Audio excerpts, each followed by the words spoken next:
Welcome back to my YouTube channel. आज मैं आपको जो हमारा टॉपिक है तर्क शक्ति कौशलों का उभरना, emergence of reasoning skill, discuss करने जा रही हूँ। सालापूर्ण बच्चे अपनी आसपास की वस्तुओं के प्रति उत्सुक और जिज्ञासु होते हैं तथा उनके बारे में जानने की उनकी प्रबल जो होती है इच्छा बहुत ही होती है कि जो उनके आसपास जो वस्तु हैं वो कैसी हैं, क्या है, जानने की उनकी बहुत ही इच्छा होती है। ठीक है। वस्तुओं के बारे में पता लगाने की प्रक्रिया के दौरान उनके संज्ञानात्मक कौशलों का विकास होता है, कोग्निटिव स्किल्स का डेवलपमेंट होता है वस्तुओं का। ठीक है, इसके बारे में हमने पीछे पढ़ चुका है। हम कुछ अन्य संज्ञानात्मक कौशलों, सालापूर्ण बच्चे के तर्क शक्ति संबंधी कौशलों के बारे में पढ़ेंगे। ठीक है, तर्क शक्ति संबंधी कौशल का काफ़ी उल्लेख हम यहाँ पे कर चुके हैं। दूसरों के साथ अंतःक्रिया तथा बातचीत के दौरान सालापूर्ण बच्चे अपने आसपास की चीज़ों के बारे में और अधिक जानने लगते हैं। बाग में खेलते हुए जब बालिका घास में रहने वाले टिड्डे को पहली बार देखती है तो वह उत्तेजित हो उठती है और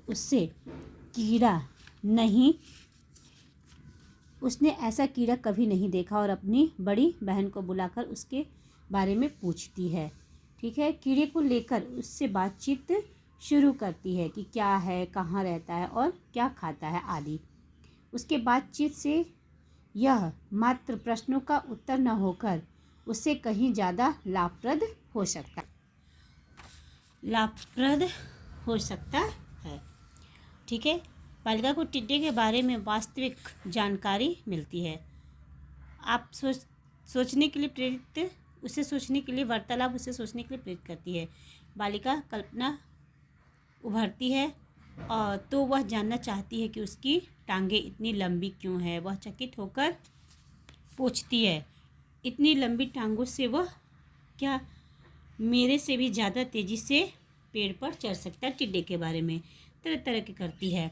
बच्चे जो रोज़ की समस्याओं को सुलझाने में तर्क शक्ति प्रयुक्त करते हैं और आपको उनके संभावित विकल्पों के बारे में भी बताते हैं, जिनको सुनकर शायद आपके चेहरे पर अनायासे ही मुस्कान आ जाए। बच्चों के जो अजीब अजीब से प्रश्न होते हैं। ठीक है, यहाँ पे एक बच्चे का और एग्जाम्पल दिया गया है। ठीक है, समस्या का समाधान के लिए वो क्या क्या प्रयास करता है। यहाँ पे एक और दिया गया है, बच्चे का ही एग्जाम्पल दिया गया है। ठीक है, और यहाँ पे भी एक है। बच्चों द्वारा दिए गए इन प्रश्नों के उत्तर आपको बताते हैं कि वे अपने घटित घटनाओं को समझने का प्रयास करते हैं और उनकी जानकारी को संगठित कर किसी निष्कर्ष पर पहुंचने का प्रयास करते हैं।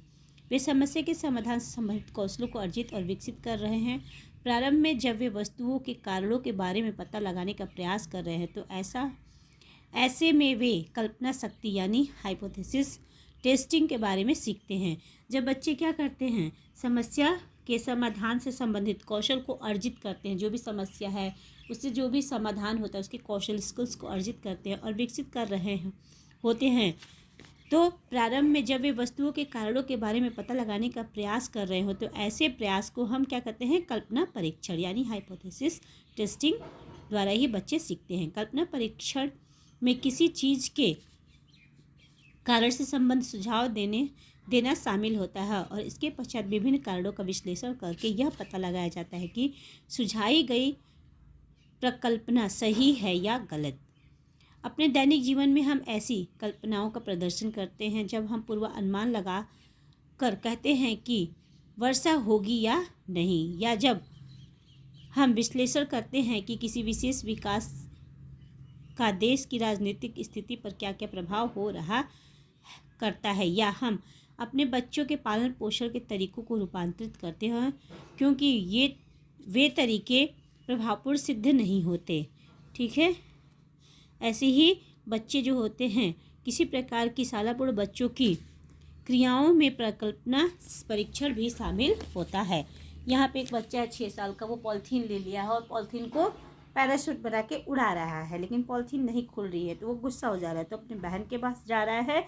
तो जो उसकी बहन है उसकी समस्या को समाधान कर दे। इमेज दी गई है जो कि बच्चा है अपनी समस्या को समाधान करने के लिए करता है। ये सारे एग्जाम्पल दिए गए हैं। अब क्या है, जब तर्क शक्ति तर्कपूर्ण नहीं होती है तो क्या होता है। ठीक है, यहाँ पे भी चिंटू है जो चींटियों को मार रहा है। तो उसका बड़ा भाई आया तो बोला कि जब वो छोटी छोटी चींटियों को मार रहा था उसमें से कुछ बड़ी चींटियाँ निकलने लगी। तो उसका बड़ा भाई आया तो बोला, देख देख बड़ी चींटियाँ आ गई, अब तुमसे बदला लेंगी, इन सबको तुमने मारा है तो भाग यहाँ से। तो दोनों भाई भाग रहे हैं। अब क्या, जब तर्क शक्ति तर्कपूर्ण नहीं होती है तो फिर क्या होता है। जैसे कि पिछली चर्चा से स्पष्ट है, सालापुर बच्चों की तर्क शक्ति की क्षमताएं दिनों दिन बेहतर होती रहती हैं, जबकि बहुत सी स्थितियों में वे तर्कपूर्ण और सुसंगत विचार शक्ति का प्रदर्शन करते हैं। तथापि ऐसी कई स्थितियां भी हो सकती हैं जिनमें वे इस क्षमता से बिल्कुल विपरीत दर्शाते हैं। यहाँ पे कुछ उदाहरण दिया गया है। पियाजे की बेटी ने एक दिन रोजाना की तरह दोपहर की नींद नहीं ली, इसलिए बोली, आज मैं सोई नहीं तो दोपहर नहीं हुई। मतलब कि पियाजे जो भी एक्सपेरिमेंट करते थे वो अपने बच्चों के ऊपर करते थे। तो उनकी जो बेटी थी वो एक दिन क्या हुआ कि दोपहर में नहीं सोई। ठीक है, तो क्या बोल रही है बच्ची कि जब वो नहीं सोई तो बोल रही है कि आज दोपहर ही नहीं हुई, अपनी कल्पना शक्ति से की।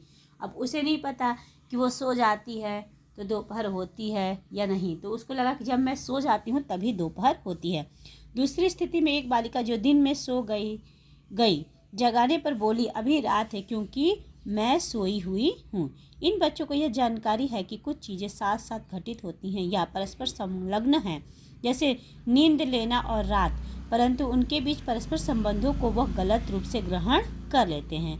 वे जब दो चीज़ों को एक साथ एक ही समय से में घटित होते देखते हैं तो यह मान लेते हैं कि एक घटना का कारण दूसरी घटना है। उपयुक्त उदाहरणों में बच्चों ने यह सोचा कि नींद का कारण क्रमशः दोपहर और रात्रि है। सालापूर्ण बच्चे प्रायः बाहरी पहलुओं पर अपना ध्यान केंद्रित करते हैं और दो विचारों को परस्पर मिलाते हैं, चाहे उनका एक दूसरे से कोई वास्तविक संबंध भी न हो। वस्तुओं को परस्पर संबंध करने की इच्छा कई बार रोचक स्थितियां भी पैदा कर देती हैं। यहाँ पे एक उदाहरण दिया गया है।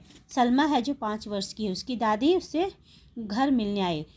ठीक है, घर में अमरूद के पेड़ लगे थे, तो अमरूद कच्चे थे, तो उसने पूछा दादी से कि दादी ये अमरूद कब पकेंगे, ठीक है, और खाने लायक होंगे। तो दादी बोल रही है अब उनको पकने में और खाने लायक होने में 1 महीना और लगा था। एक दिन सुबह सलमा ने अपनी दादी से पूछा